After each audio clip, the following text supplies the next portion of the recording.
Hello friends, welcome to C channel. दोस्तों, ये जो एडिटोरियल है ये एक दिन पहले कल का है। ये काफ़ी इम्पोर्टेंट और इंटरेस्टिंग था, तो इसलिए हमें ऐड करना पड़ा इसे। ये जो आज का हेडलाइन है, कवर्डली बुली, डरपोक गुंडा। ऐसे व्यक्ति को कहा जाता है जो दूसरों को डराता है लेकिन खुद को डरपोक होता है। इसका हिंदी मीनिंग ये हो गया। चलिए एडिटोरियल का जो सब टाइटल है उसे देखते हैं।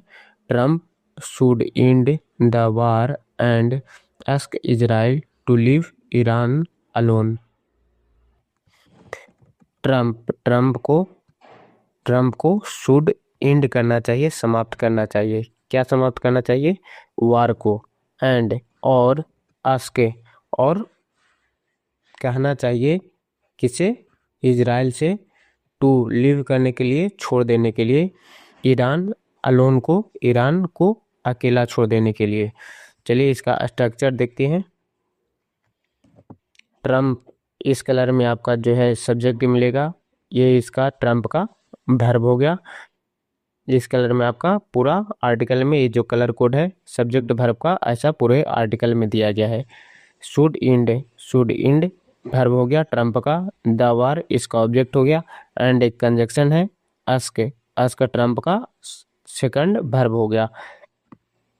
ये हाइड कर दिया जाता है जब भी सब्जेक्ट रिपीट होता है, तो एक सब्जेक्ट को हाइड कर दिया जाता है। जैसे में यहाँ पे ट्रम्प को हाइड कर दिया गया है। आस्क वर्ब है इजराइल, इजराइल जो है ऑब्जेक्ट हो गया।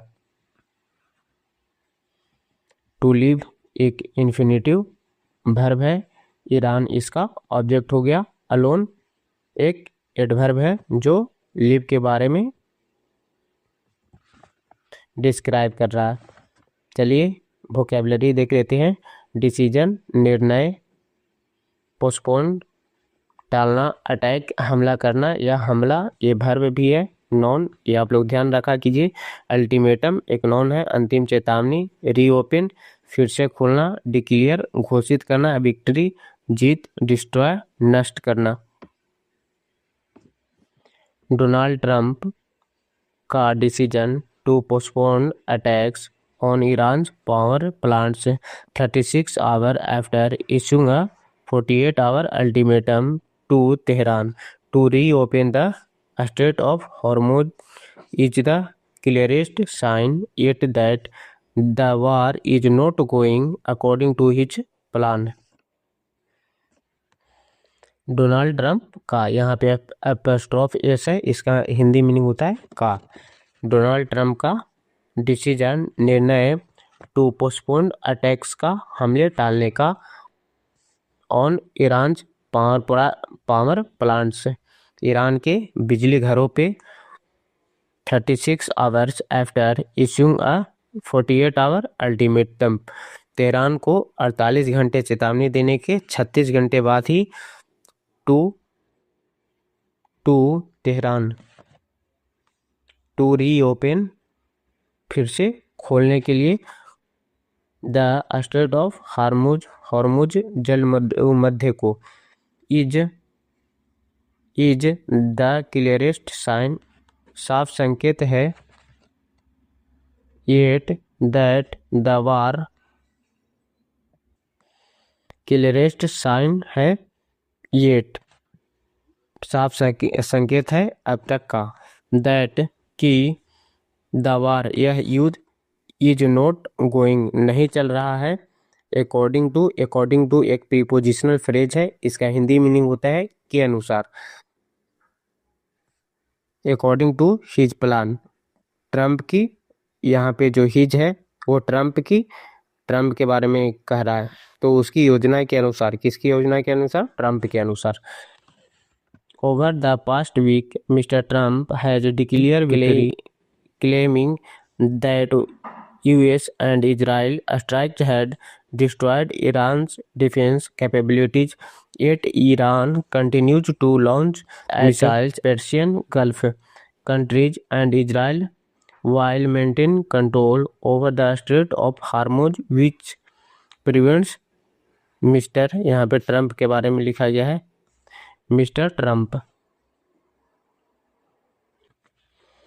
ओवर द पास्ट वीक, पिछले एक हफ्ते में मिस्टर ट्रंप ने हैज डिक्लेयर्ड किया है, ऐलान किया है, विक्ट्री का, जीत का, क्लेमिंग, दावा करते हुए, दैट की यूएस एंड इजराइल, अमेरिका और इजराइल स्ट्राइक्स, हमलों ने, हैड डिस्ट्रॉयड कर दिया है, नष्ट कर दिया है, ईरान डिफेंस कैपेबिलिटीज को, ईरान का रक्षा क्षमता को, येट फिर भी ईरान कंटिन्यूज, फिर भी ईरान लगातार, टू लॉन्च मिसाइल दाग रहा है, एट पर्शियन गल्फ, पर्शियन की खाड़ी के देशों में, गल्फ कंट्रीज में, पर्शियन की खाड़ी के देशों में, एंड और इजराइल पे, वाइल जबकि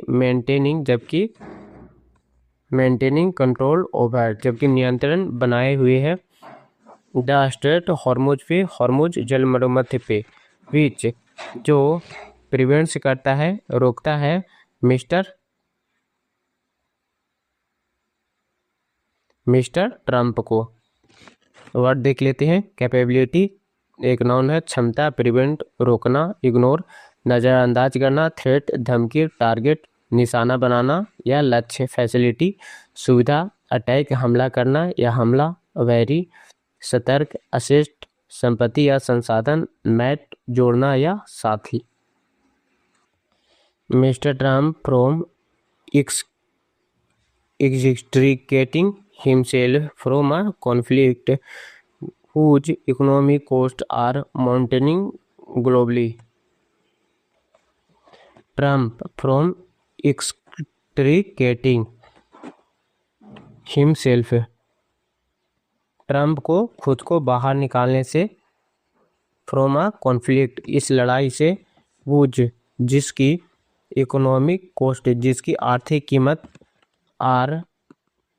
आर्थिक कीमत आर माउंटेनिंग ग्लोबली पूरी दुनिया में बढ़ती जा रही है, since the war began on February 28, Iran has largely ignored mister Trump threats, responding to escalation with counter escalation.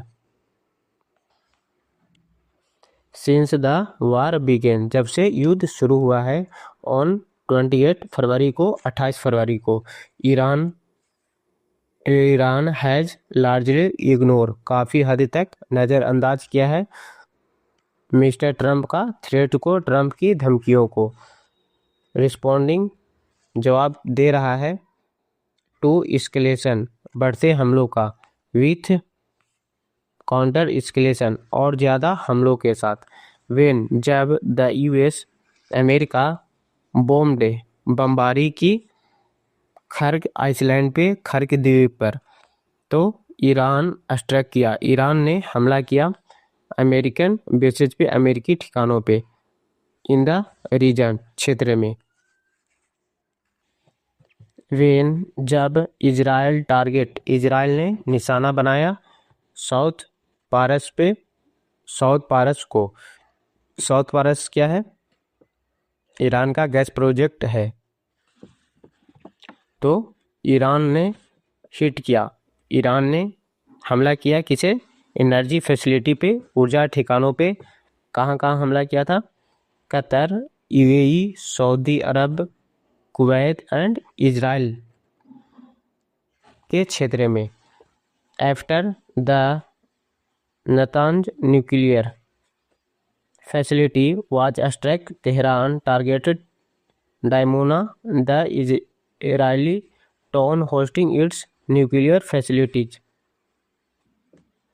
After the Natanz nuclear facility was striked, Natanz परमाणु संयंत्र पर किया गया हमला, बाद में तेहरान मीन्स ईरान की राजधानी है तेहरान, तो ईरान के बारे में ही कहा जा रहा है, ईरान ने टारगेट किया, निशाना बनाया डायमोना को, जो इजरायली टाउन है, इजरायली शहर है, होस्टिंग मौजूद है, इट्स न्यूक्लियर फैसिलिटी उसके परमाणु संयंत्र, वेन जब मिस्टर ट्रंप ने थ्रेटन किया, मिस्टर ट्रंप ने धमकी दी, स्ट्राइक्स करने का, हमले की, ऑन ईरान्स पावर प्लांट्स पे, ईरान का बिजली संयंत्रों पे, तो तेहरान ने वार्न किया, चेतावनी दी ऑफ अटैक्स का, हमले की on gulf and Israeli energy assist को, खाड़ी देशों और इजराइल ऊर्जा ठिकानों पे।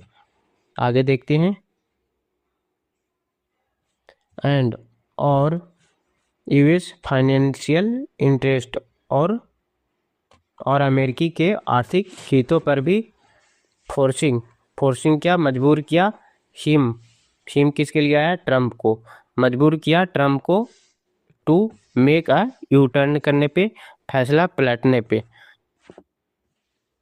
तो वोकैब देखते हैं, फैसिलिटी सुविधा, विक्ट्री जीत। तो चलिए फ्रेंड्स, आज का जो ट्यूटोरियल है यहीं पे समाप्त होता है। अगर आप लोग चैनल पे नए हैं तो चैनल को जरूर से सब्सक्राइब कर ले, बेल आइकन को जरूर से प्रेस करें, जिससे जब भी मैं वीडियो डालूँ तो आप तक पहुंच सके। ये जो वोकैबलरी है आपको टाइम टू टाइम याद करते रहना है, रिवीजन करते रहना और नोटबुक में इसे ऐड कर लेना है। ठीक है फ्रेंड्स, वीडियो को यहीं पे एंड करते हैं। बाय, जय हिंद दोस्तों।